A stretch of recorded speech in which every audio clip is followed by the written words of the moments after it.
He hit six figures last year and cried in the parking lot the day after. From the outside, it looked like he'd made it. Great job, a nice apartment, even got the fat bonus check. But inside, he felt like a complete failure. And the worst part, he couldn't explain why. This is the story of what happens when you succeed at a life you never actually wanted.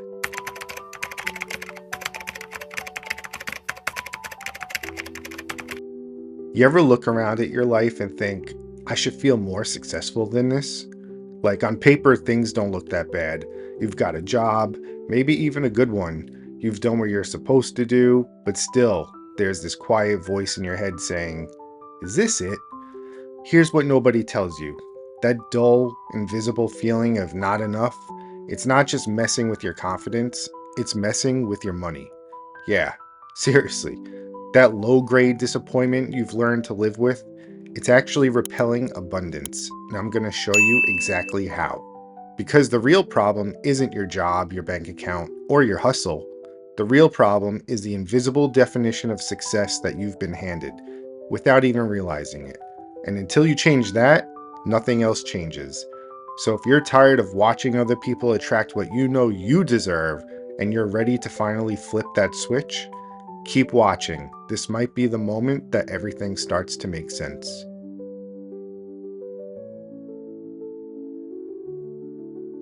Let me ask you something that's a little uncomfortable. Have you ever hit a big goal and you just felt nothing? Maybe you got a new job, a raise, or you paid off some debt.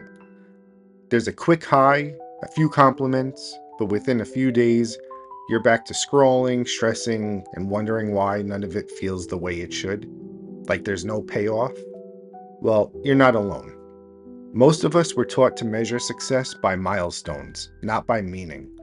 And that disconnect, it's why you feel stuck, even when life looks fine from the outside. The truth is, you've probably been chasing someone else's idea of success. Society rewards titles, salaries, and your image, not peace of mind. So we push for more while feeling less. You grind for things that don't light you up. You hit numbers that don't move you. And still, you feel like you're falling short. Why? Because your soul never craved status. It craved alignment. And without that connection, your nervous system never relaxes. No matter what you achieve, it never feels like enough. You're not broken, you're just stuck running towards a finish line that was never meant for you. But here's where things get real. You don't feel successful because no one ever taught you how to feel it. You only learned how to chase it. And if that hits, stay with me.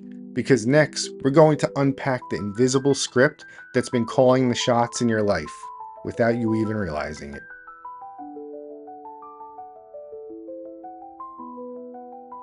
Okay, so let's go deeper. If chasing someone else's version of success is the surface issue, then here's what's underneath it. You're running on a script that you didn't write. It started early, before you even knew what success meant. You absorbed it from the way your parents talked about money, how teachers rewarded behavior, or how people reacted to ambition. And somewhere along the way, you adopted weird beliefs like money only comes from struggle, or if I succeed, people won't like me, or I'm not the type of person who gets rich. These aren't truths, they're survival stories. Old programming designed to keep you safe, but now they're keeping you stuck. That's why you hold back. That's why you undercharge. That's why you shrink in rooms where you should shine. You don't even know why, you just feel blocked. You could have all the skills and still stall out because if your internal script says, don't go too far, your subconscious will keep you small. It doesn't matter how hard you work or how many goals you set. If your energy is built around lack or fear, abundance won't stick around. And most of this isn't even conscious. These beliefs were wired into you long before you had the tools to challenge them.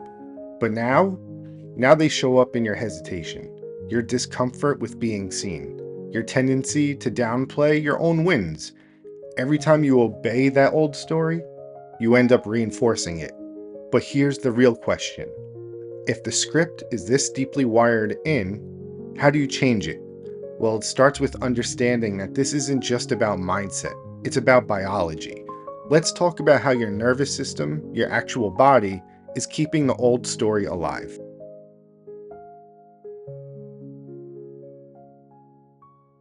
Let's break this down. Your internal script doesn't just live in your mind, it lives in your body. Your nervous system's job isn't to make you happy or to make you wealthy. Its job is to keep you safe. And safe often just means familiar. If you've spent most of your life in stress, scarcity, or pressure, your body registers those states as normal. So when success starts to show up, or new money, visibility, confidence, your system can actually panic. Not because you're broken, but because it feels unfamiliar. And unfamiliar equals unsafe.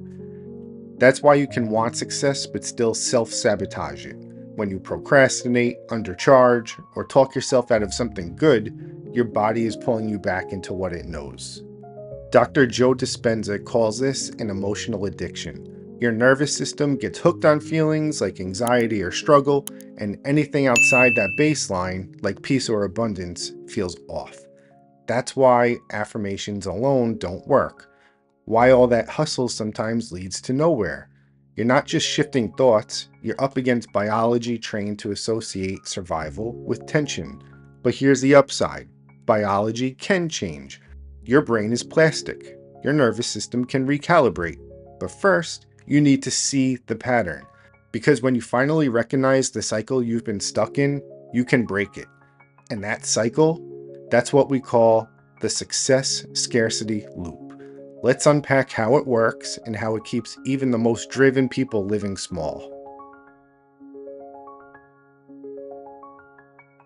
Now that you know your body clings to what's familiar, even if that means struggle, let's zoom out and see how that plays out in real life. This is what we call the success scarcity loop. Most people are stuck in it without realizing it, but once you see the pattern, you could break it. Here's how it goes. Step 1. You don't feel successful. Not because you haven't done anything, but because you're chasing someone else's definition. It doesn't feel aligned, so it doesn't feel real. Deep down, you just feel behind. Step 2. That feeling leads to choices made from lack. You undercharge. You play small. You say no to opportunities that scare you, even when they're right for you. Not because you're lazy, but because your system wants to avoid risk. Step 3. You get limited results, and those results match your energy. You get passed over, your income plateaus, others seem to win while you feel stuck. And step 4. Those results confirm the original belief. You think, see, I'm just not cut out for this. And the cycle starts over and over, all over again. And this loop, it can last for years, even decades, until one day you realize this isn't who I am. It's just who I've learned to be. Breaking the loop isn't about working harder. It's about rewriting the story that created the loop in the first place. And that starts with one powerful question. What does success actually mean to you? Let's rewire that definition right now.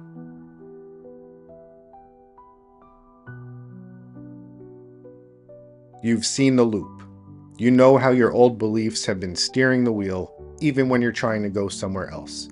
So how do you break free? Well, it starts here. It's time to reclaim your definition of success. This isn't just mindset work. This is identity work. Because if you've never defined success for yourself, your life ends up chasing someone else's version of it. Parents, school, culture, social media, none of them were you. And as long as you're chasing their version of success, it'll never fully land. Even if you hit the goals, you'll still feel off.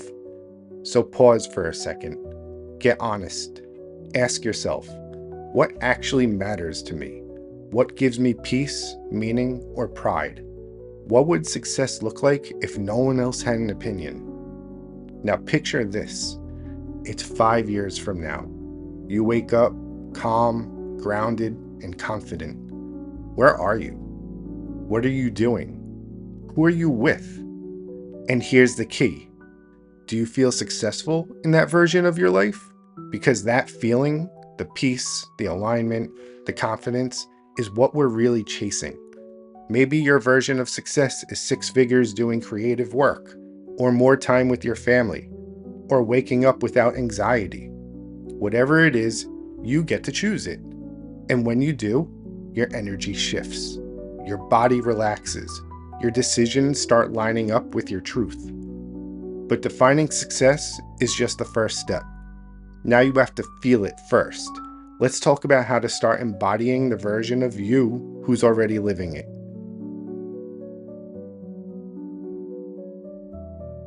So you've redefined success on your own terms. That's massive. But here's where it really starts to click. You've got to start embodying that version of you right now. Not when the money shows up, not after the win, right now. Why? Because the universe doesn't respond to waiting or hoping. It responds to who you're being in this moment. That's why people say things shift when they finally let go. It's not magic. It's that they stopped chasing and started aligning. So how do you embody success before you have it? Start with the feeling. Don't just visualize outcomes. Tune into the emotion. Ask yourself, how does it feel to trust myself? To feel proud of who I am? To walk into a room with quiet confidence? Even spending a few minutes in that energy begins rewiring your nervous system. You're teaching your body, this is safe, this is who I am now. Try to do some journaling, and don't write things like, I want to make $10,000. Instead, try writing things like, the version of me who earns $10,000 moves with clarity, makes bold decisions, and trusts the process. This isn't about faking it, it's about living it until it locks in. Practice small decisions from that version of you. Ask yourself, what would successful me do right now? Not in theory, but in practice. Would they stay quiet or speak up? Would they scroll or would they take action? One aligned choice at a time, you train your body and your brain to respond from power, not from fear. And when you do that, people feel it. Opportunities shift. Things move. Because you're no longer waiting to feel successful. You've decided that you already are. But here's what most people miss. If you don't embody that identity first, your relationship with money will always feel out of sync. Let's talk about how to change that, starting right now.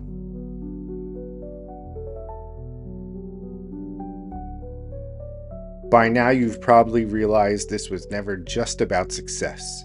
It's about power. And one of the places we lose that power the most, with money. Your relationship with money is a mirror. It reflects how you see yourself, your worth, your boundaries, your belief in what you deserve. So if you feel deep down like you're not there yet, money responds to that. Money doesn't just follow effort, it follows energy. It follows clarity, confidence, and self-trust. You can work nonstop and still feel broke because if your energy is rooted in proving, guilt, or fear, you'll subconsciously block what you're asking for. You undercharge, you hesitate to ask, you don't show up fully. Why? Because part of you believes money belongs to someone else, someone better. But here's the truth. Money is neutral. It doesn't care about your past. It flows where it's welcomed. And if your body tenses up every time you talk about finances, that resistance is what's closing the door. So how do you take your power back? Just start small. Redefine what wealth feels like to you. Be grateful for what's already flowing. Normalize having money without shame. Make decisions from trust and not from fear. Because when you claim your version of success, you stop chasing money. You align with it. And that's the shift that makes you magnetic. But none of this sticks if you just hear it and move on. So let's wrap this up with one last message, something to anchor it all and help you carry this energy forward.